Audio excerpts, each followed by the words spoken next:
দর্শক মণ্ডলী কেমন আছেন সবাই? আশা করি সবাই ভালো আছেন। নতুন একটা ভিডিওতে আপনাদেরকে স্বাগতম। সব বুঝতেই পারছেন যে আজকের ভিডিওটা কী হতে চলেছে। আজকের ভিডিও হলো আমি একটা মন্দিরে যাচ্ছি, আর সেই মন্দির সম্পর্কে আমি মন্দিরে যাওয়ার পরেই কিন্তু মন্দির সম্পর্কে আমি বিস্তারিত বলবো। সো সাথেই থাকুন আর ভিডিওটি এনজয় করুন। ভিডিও ভালো লাগলে অবশ্যই একটা লাইক করবেন, কমেন্ট করে জানাবেন যে কেমন লাগলো। আর অবশ্যই দ্বিজেন দেওয়াল মন্ডল ব্লগ চ্যানেলটি সাবস্ক্রাইব করবেন।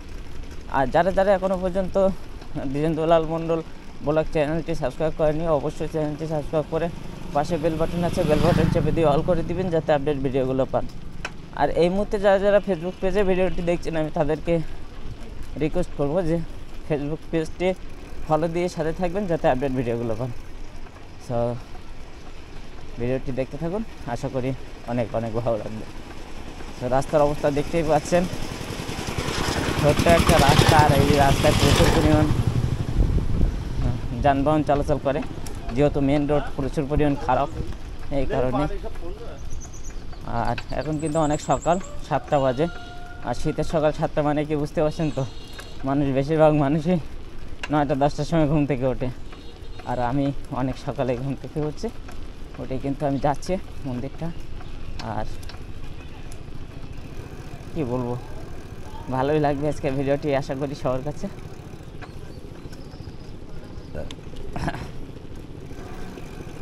তো এই রাস্তাটা হলো নতুন হবে, যার কারণে রাস্তাটা খোঁড়া হয়েছে।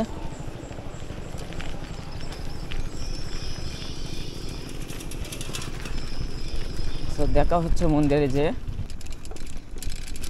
তো দেখতেই পাচ্ছেন খুব সকাল, আর মাত্র সূর্য মামা উঠছে, আর প্রচুর পরিমাণ কুয়াশাচ্ছন্ন পরিবেশ।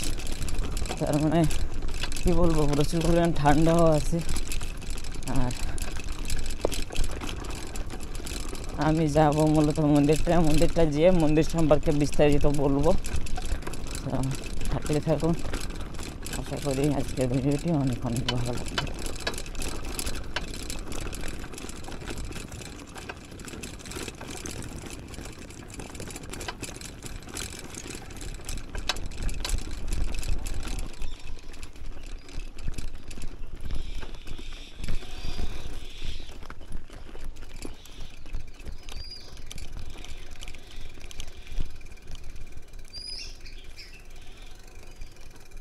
দর্শক, চলে আসলাম দেওয়াল মধ্যপাড়া শীতলা মন্দির।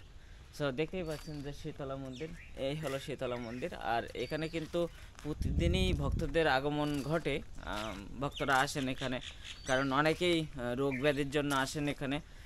এখানে আর কি আসলে, বিশ্বাস নিয়ে আসলে আর কি তার রোগ ব্যাধি ঠিক হয়ে যায়।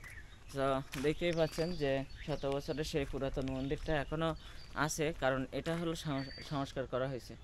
আর বিশাল বড় এক গাছ, এই যে দেখতে পাচ্ছেন বিশাল বড় এক গাছ। আর এই গাছের ফলটাও দেখতে পাবেন, এই যে ফল হয়েছে। তবে এই গাছটার নাম আমি জানি না, তবে কেউ যদি জেনে থাকেন তাহলে অবশ্যই কমেন্টের মাধ্যমে জানাবেন। আর এই শত বছরের এই পুরাতন মন্দিরটি কিন্তু সংস্কার করে কিন্তু এই সুন্দর করা হয়েছে, দেখতেই পাচ্ছেন সুন্দর করা হয়েছে। এটা মূলত শীতলা মন্দির। আর এখানেও অনেকেই আসেন মানত করতে, কারণ মনের বাসনা পূর্ণ করার জন্য অনেকেই এখানে আসেন। সো দেখতেই পাচ্ছেন যে এই বিশাল বড় গাছটি কিন্তু সেই অনেক আগের একটা গাছ। এই গাছটা বিশাল বড় হয়েছে, চারিদিক দিয়ে আর কি ছায়া দিয়ে রাখছে এই মন্দিরটার। এই যে দেখতেই পাচ্ছেন মন্দিরটার ছায়া দিয়ে রাখছে। আর এই হলো সেই শত বছরের সেই পুরাতন মন্দির। আর এখানে কিন্তু অনেকেই মানত করে থাকেন, দেখেন ইট বাঁধা, এই যে ইট বাঁধা দেখতেই পাচ্ছেন, ইট বাঁধা। এই 17 বছরের পুরাতন মন্দিরের এখনও জাগ্রত, এই জন্য অনেকেই আসেন বিশ্বাস নিয়ে এসে মানত করে যান। তার মানত যদি সম্পূর্ণ হয় তাহলে কিন্তু এখানে ডালা দিয়ে থাকেন, পূজা দিয়ে থাকেন। সো এই যে দেখেন মন্দিরটা শ্যামনগর থানায় দেওয়াল মধ্যপাড়া গ্রামেই এই শীতলা মন্দির অবস্থিত। তবে এই মন্দিরটি কত সালে প্রতিষ্ঠিত হয় সেটা গ্রামের লোক কেউই বলতে পারে না, কারণ এই মন্দিরটি, আমার বাড়ি হলো চণ্ডীপুর, আর এই চণ্ডীপুর গ্রামের পার্শ্ববর্তী গ্রাম হলো এই হাটশালা দেওয়াল। হাটশালার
দর্শক আজকের ভিডিওটি কেমন লাগলো অবশ্যই কমেন্টের মাধ্যমে জানাবেন, ভালো লাগলে অবশ্যই একটা লাইক করবেন আর কমেন্টের মাধ্যমে জানাবেন যে কেমন হয়েছে ভিডিওটি। আর অবশ্যই দ্বিজেন্দ্রলাল মণ্ডল ব্লগ চ্যানেলটি সাবস্ক্রাইব করবেন, আর যারা চ্যানেলটি সাবস্ক্রাইব করছেন তাদেরকে অসংখ্য ধন্যবাদ।